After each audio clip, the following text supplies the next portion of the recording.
Good morning and happy Thursday, y'all.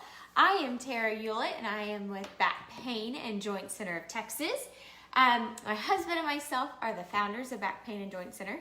And every week I come on live and share with you guys a recipe that we incorporate here at our house for a low inflammation diet. And why a low inflammation diet? So we started a little over a year ago on eating that way. And a low inflammation diet would consist of no gluten, sugar, or dairy. So those are three things that we have eliminated from our diet, or what we eat regularly. So good morning, Lee. How are you?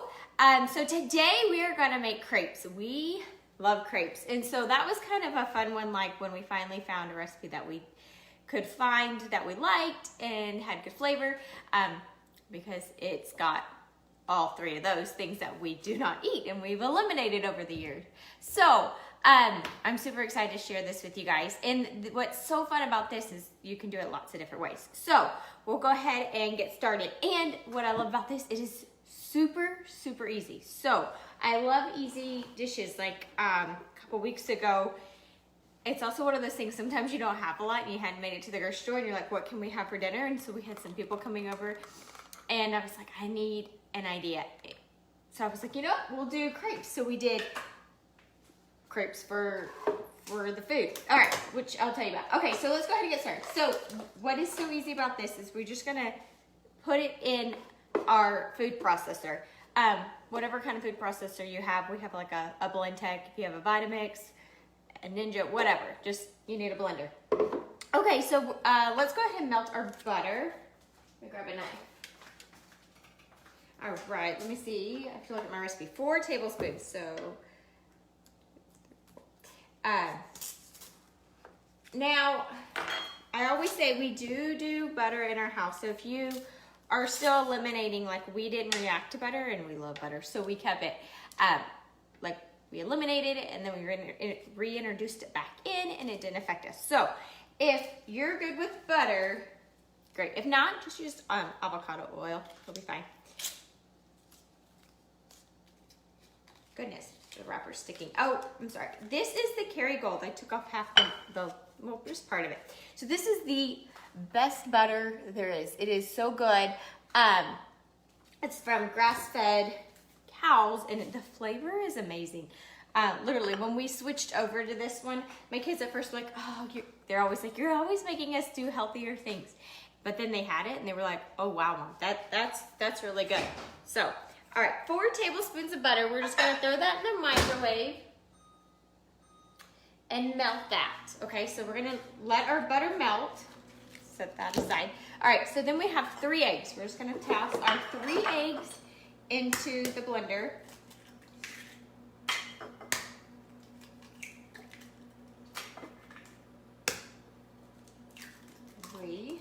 Okay, and then we're gonna take, we have 2 cups of milk, and I just use, we'll let that keep going. We use almond milk here at our house. I was measuring to make sure I had the right amount because we're just about out.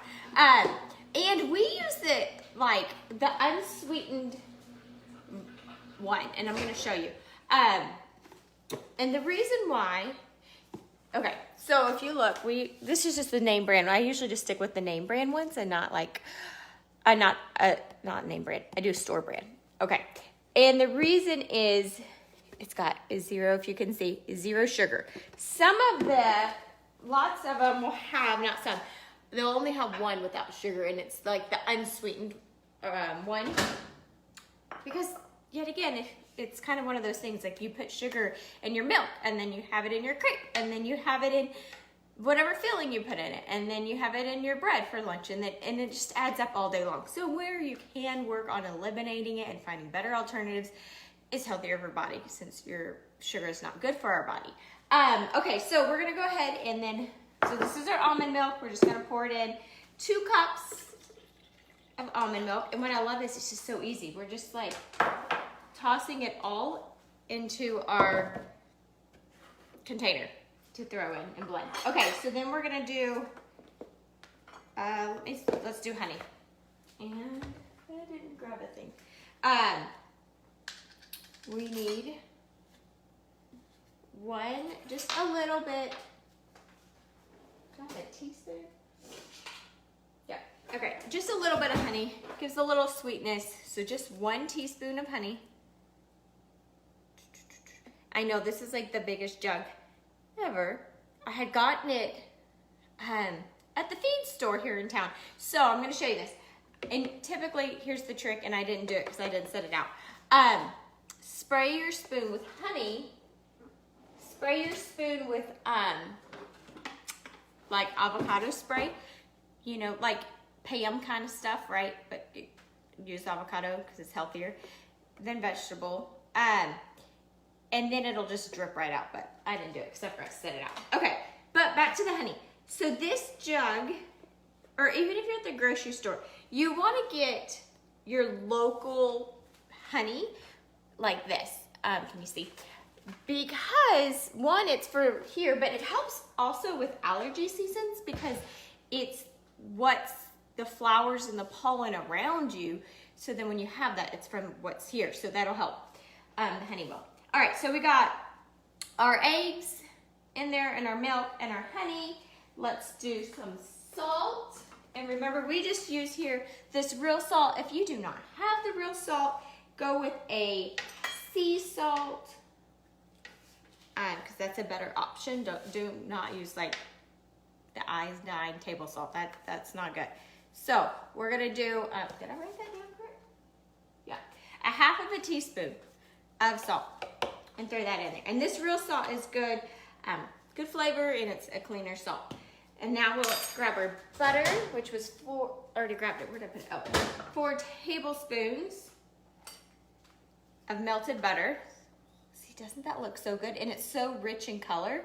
You see the dark yellow? All right, so we're gonna toss that in there.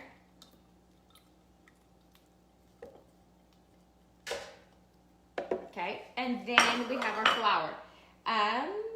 3/4. 3/4 of, okay, so I'm using, this is like an all-purpose. I'll show you. I keep the labels in here because I haven't labeled my jars yet. This is just the Rob's Mill gluten-free 1-to-1 baking flour. So it would be like an all-purpose flour, but it's gluten-free. So it's the Rob's Mill 1-to-1 all-purpose flour. So 3/4 of flour. This flour I have found works best for this recipe instead of other ones. So get the Rob's Mill. Okay.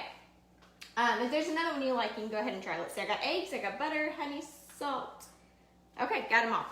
All right. I always have to double check. Sometimes I forget something. Okay, let's go ahead and throw it on our blender. And it'll get loud for a second. Sure. All right, and I just like, I just push on my setting like a batter.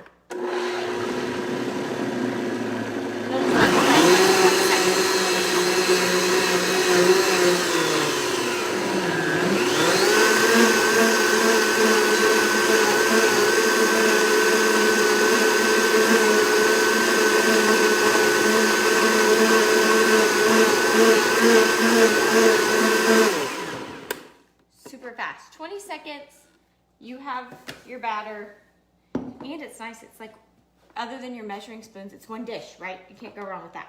Okay, so now I'm gonna tell you my trick with this is, I don't make the perfect shapes, and it's okay. The first few that you make, and I cook mine on a griddle. I think it's easier than a pan. You gotta really work on your wrist. If you wanna do a pan, I used to do the pan, and then I found this to be easier. And then if you do a pan, you need, let me see. Oh goodness. There's a special tool. I have it. Oh, here it is. There's a special tool for crepes. If you're doing a pan, you need this little tool because it helps lift it, so then you can flip it. You could use special, but they're so thin. On the griddle, it's easier. You have more room, and you don't have to work on your wrist so much spinning. Okay, so the first batch we do, they're always kind of funky. It's just the way it is. So you're just gonna pour it. Oh, and I didn't show you this. Darn it, before it was clean. Let me show you. Okay, this is my favorite measuring spoon for this because if you see how it's shaped, the bottom is flat, like not flat like this. See how it like curves? It's angled there. It helps, these ones get stuck. This one, for some reason, is, maybe it's just my preference. It helps me to spin it like this. So these first ones, trust me, they're gonna be funky looking. They always are. And then slowly, they get better. So I just roll it out with the bottom of the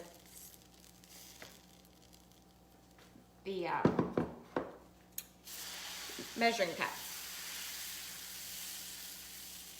So these ones, I don't know what it is. And I was reading up on it, and a lot of people say the first batch, it's like, I don't know if it needs to sit, beats me. But just give it a second. Once it starts to bubble, then we flip it. And I just use a spatula for the griddle. Yeah. And the first one will like break like this. It's, I don't know. First ones are sensitive. We'll give it a sec. But I didn't want to make it a head because I wanted you guys to be able to see how like, when you do it, you'll know the first batch is just flimsy for some crazy reason. Okay, also you guys, so exciting. Yesterday, the office put together all the lunches from everything you guys helped donate and contribute for the kids' meals, and we were so happy. We did 500 lunches for all these kids for Montgomery County. I mean, that is amazing because for each month, for the summer months, they have 9,000 lunches they have to do for kids. That's a lot. So I just kind of let these ones, I flip and then I just kind of toss them, or my kids or my husband will come in and snack on these. So these ones are not pretty, don't worry about it. First batch is like a waste, I know. So yeah, isn't that so exciting? So 500 lunches, we were able to feed 500 children. That I'm so excited about. So thank you so much for helping contribute and teaming up with us so we could do that. All right, so I'm gonna grab a little plate here to toss these ones in. Because these ones are always like funky at the beginning.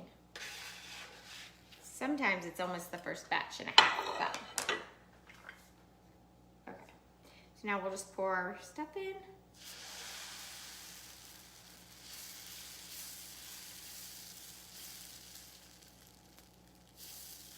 And just spread them out. And you can make them as big or as small as you want. And just try to get your layer to be the same consistency on your crepes. So one side isn't like thicker than the other.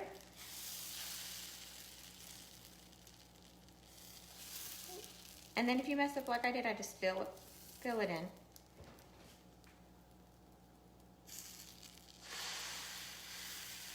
So I'm using a 1/4 of a cup here. That's what I pour in, about a 1/4 of a cup of batter. And then just spread it. And then if you have a hole, like I have a little gap right there, I just pour that and then spread it. So my circles are not perfect, but I'm okay with that. I'm good. The flavor's still there and they're kind of circled. They're like homemade with love, right? Grandma's stuff was never like 100% perfect. And that's what makes it so yummy. Okay, so we'll give these a second and then we'll work on flipping them. All right, what else? So with the crepes, I'll tell you what we like to do. We typically, our favorite of course, are dessert crepes. So we would take these and fill them with like a chocolate. My favorite's like a chocolate mousse kind of cream filling. And we could do that, or you could put strawberries or your favorite berry in there. And then we also will do breakfast crepes. So we'll take this and we'll scramble some eggs and sausage and fill that up, and then you can put some salsa on top or like a chipotle sauce. That's really good. That's what I had for the company that came over. We gave them breakfast and dessert crepes. As well as you can do a meat crepe, so some chicken in there. And so when I do more of a savory crepe, not for the breakfast ones, but for more of a dinner one, so a savory one for dinner, I put in there some herbs. So I would throw in like some you know, just your favorite herbs from your garden. See how much better, like, do you see how it flipped and it's staying together? The color's right.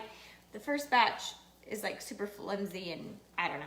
So second batch, usually you're good. So I'd put like some basil or thyme, oregano, whatever, rosemary. I put rosemary. That's really good in these. Just whatever's your favorite herbs, you just include in the batter. Oh, this one's being finicky. I broke that one. And throw it in with the batter when you blend it. And then you cook up some chicken and toss that and, you know, fill it with some chicken and veggies and then put a sauce on top, and that's super yummy. So that's what I love about these. So you can do them for like, this batter, you can just change up just a tad by adding some herbs, and you can go from breakfast to dinner to dessert, which is great. I mean, who doesn't? My whole family gets so excited with crepes. So they're yummy like that. All right, so then we're just gonna take them and set them aside. So you typically would want to, when I let mine air, I will put them in between, and I just forgot to get out, parchment paper. That helps them from sticking together, is parchment paper. So I will, and like I said, if you flipped that one, like I flipped that one a little early, you just get to toss that aside and snack on it, or whoever's in the house helping gets to snack.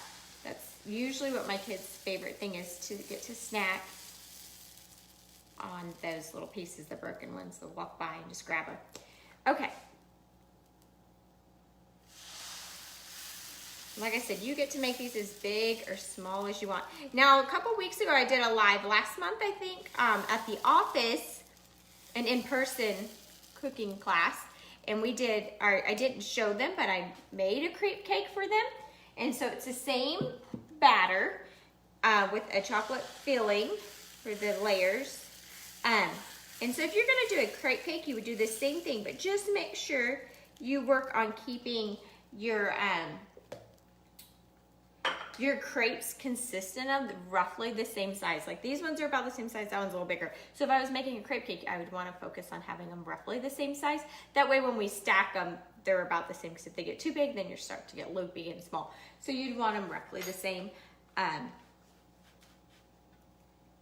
size. Okay, we'll get going on this.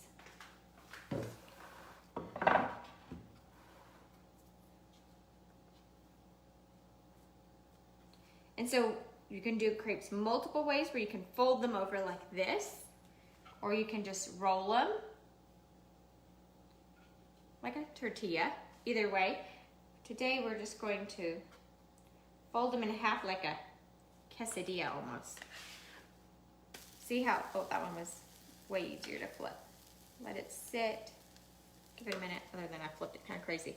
I am not an expert at the crepe making, but I figure it's okay. It doesn't have to be perfect because they taste good. I'm having trouble today though.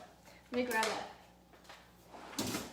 Let me try a different spatula.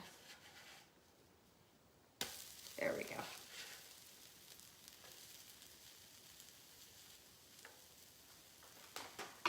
All right, we'll give it a second and then I'll show you what we're gonna do today with ours. We're gonna keep it simple, but like I said, you can do lots of different fillings, a variety of whatever you want. If you want to do like a lemon curd filling, that would be super yummy and kind of almost summery, so that would be great.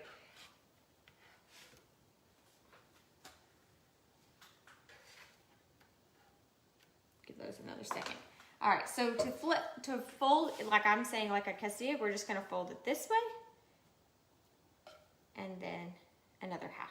And it looks so small in this big platter. All right. Go ahead and just fold it on the thing. That'll make it easier.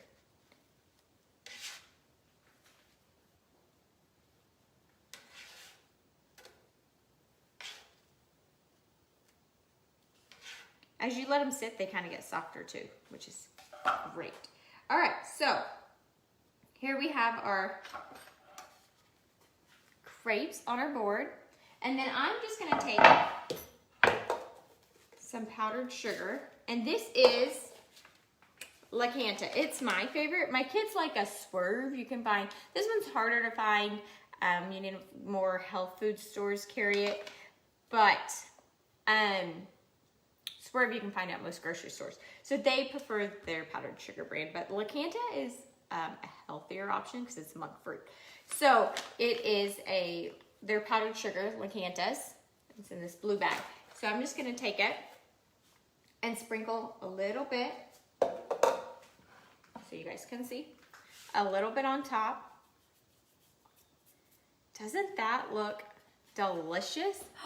Right? So yummy. It's like a pancake. You can't go wrong. So super yummy. And of course, if you wanted to pour maple syrup on there, you could treat it like a pancake. So you guys have a great Thursday and the rest of the week.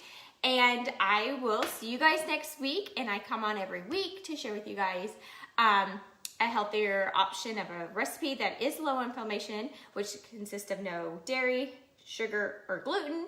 And you guys have a great week. I'll see y'all then. Bye.